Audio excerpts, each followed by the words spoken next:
Do you guys ever forget how good a food is? I don't know why I haven't been eating sweet potatoes lately, but look at this. I mean, all you have to do is add a little bit of peanut butter, and there's really so many different things you can do it. You can obviously eat it plain. I think this tastes pretty good just like that. But I might just do a video on different ways to make sweet potatoes taste even more amazing than they do. I have this video where I made chocolate sweet potatoes, which hopefully you guys have seen that. That's a good one. But I don't know, look at this. I mean, I know this is a very bro meal, but I'm just as excited to eat this as I am when I eat like an idiot. I misspoke when I said this is peanut butter. This is actually almond butter, and I have been on this kick lately. I cannot get enough of this stuff. Just look. Oh my goodness. So are you guys team almond butter or peanut butter? I mean, obviously, you can't go wrong with either, but I feel like almond butter just has some magical flavor in it. You'll win somehow, so give up on the battle, baby. It's hard, I know.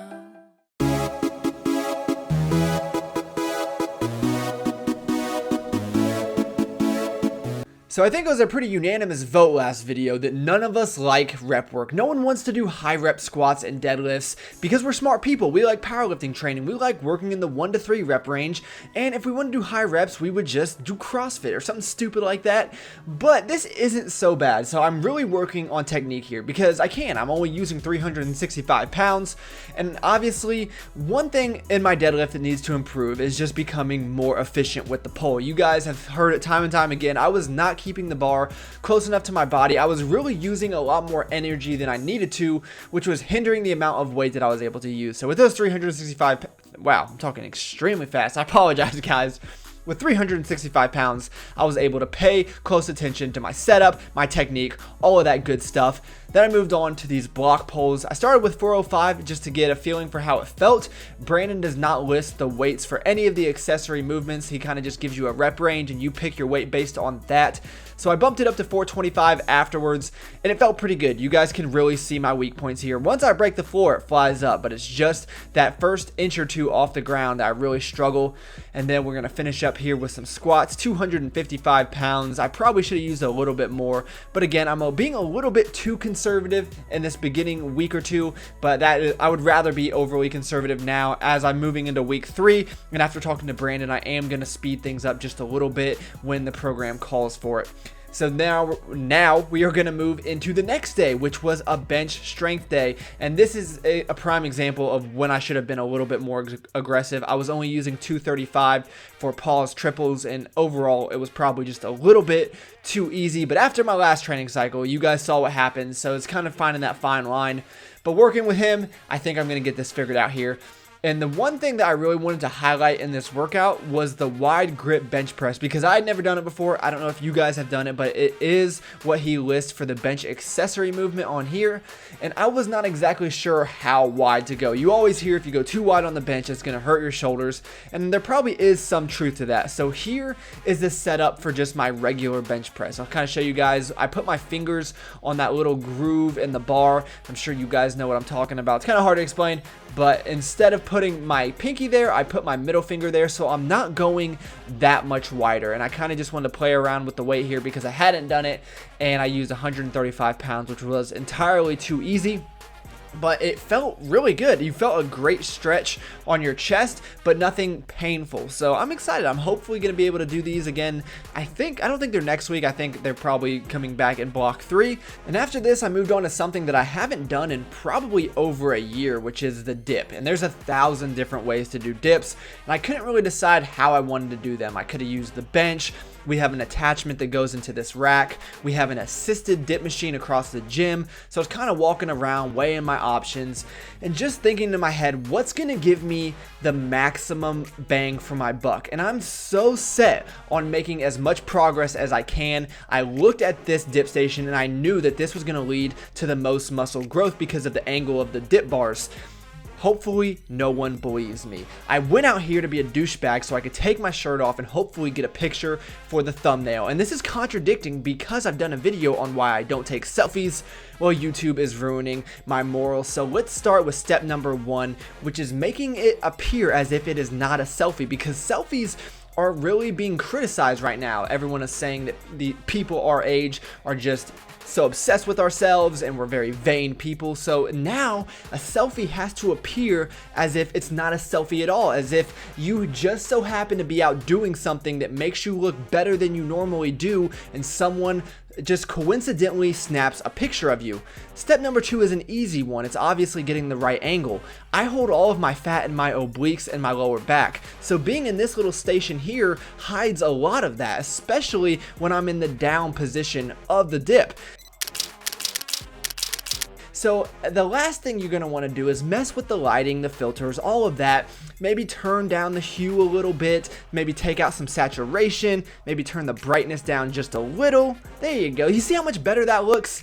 That is how you take a selfie, my friends. And honestly, right now I just feel way too vulnerable. I'm just doing some tricep extensions and I felt like staying outside and being that cool guy without a shirt on. Please like the video if you enjoyed it. I'm ridiculous. I apologize. Enjoy the rest of the food. Talk to you guys very soon. Bye-bye. Faded. I've been drinking way too long, super faded, super faded, super faded. Turn up like my favorite song, super faded, super faded. Walk around thinking I made it, yeah, I know I had to. So I get that I'm not reinventing the wheel here. You guys have seen mashed sweet potatoes before, but if you decide to mash up sweet potatoes, you have to add marshmallow fluff and pancake syrup. It is such a great combination, and you know, I don't want to just show you something that's this basic and boring. You guys know about this. I'm not teaching you anything here, but I just kind of want to drive the point home that sweet potatoes are like a dessert if you make them right. I mean, usually when I have leftover macros, I'll end the night with ice cream,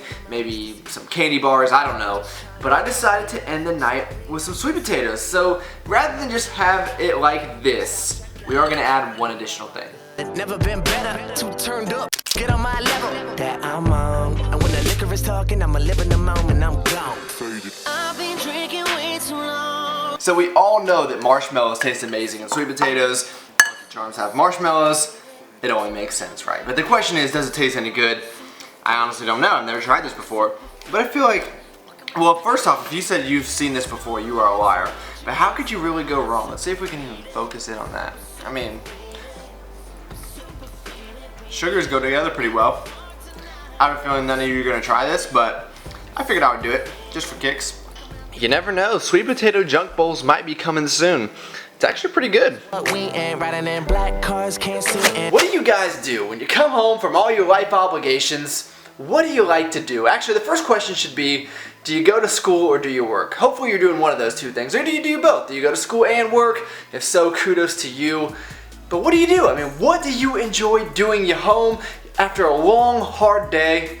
What is it? I don't know, I'm just curious. Obviously, you guys know what I like to do. I like to make these YouTube videos. I like to hold the camera in front of my face and in front of my mouth. So what is it? What's your hobby? And if anyone says they like to come home and watch my videos, that's what they want to do, then you get brownie points. Because that's what everyone should say, but I realize it's probably not the reality of it. And moving on to the last thing I'm going to show you in this video, another amazing way to make sweet potatoes. And this time, we're going to be using the best invention ever, which is the grill. And that reminds me, if you're watching this, this video should come out on a Friday. On Sunday, I have this full day of eating video coming out. And it's my favorite one I've ever done in my entire life. I make some of the best food I've ever made, and it's all on the grill. I really hope you guys, even if you've never watched one of my full day of eating videos, I hope that you guys decide to watch that one.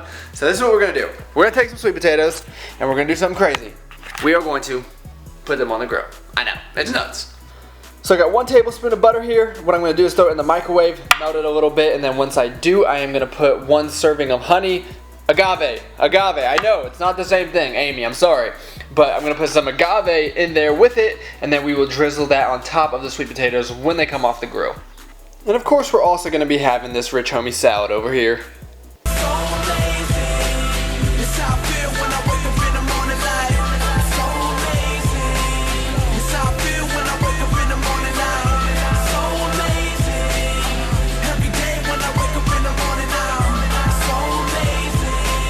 And there is just one more amazing way to cook sweet potatoes. I'm telling you guys, it does not get much better than grill marks. Alright, so what I am not showing you right now is the piece of chicken that's on the grill not cooked because my flame went out and I'm out of propane. I do keep another tank in the garage for backup in case of emergency like we have right now. But I'm gonna eat this first. That glaze on the sweet potatoes. Alright, we're back in business. I've already gone through one of these and I've only been grilling for like 3 weeks. It is going to be a long summer. If you do not keep an extra one of these around and you own a grill, you're really playing Russian roulette. Alright, so now we're good. Hopefully you guys enjoyed this video. I really hope that you guys got some ideas out of this and realize that you don't just have to eat bland old food. If you want to make a plain sweet potato, go ahead. But if you want to add stuff to it, make it a little bit better. And just know that because it's quote unquote clean, it doesn't make it bad. You can still make it taste amazing. And like I mentioned in the beginning of the video, I think sweet potatoes taste fine on their own. But let me know, what are your thoughts on the best way to make a sweet potato? I know I've already asked you a question in this video, but my goal, my overall goal, is I know this is never gonna happen, but one video I want every single person that watches to leave a comment. So if I get 2,000 views, I better get 2,000 comments. That's the goal, reach for the sky. I know, dreaming big here guys. So that is gonna be the end of the video. Please like this video if you enjoyed it. I would really appreciate that. Thanks for taking the time to watch, and I'll talk to you next time.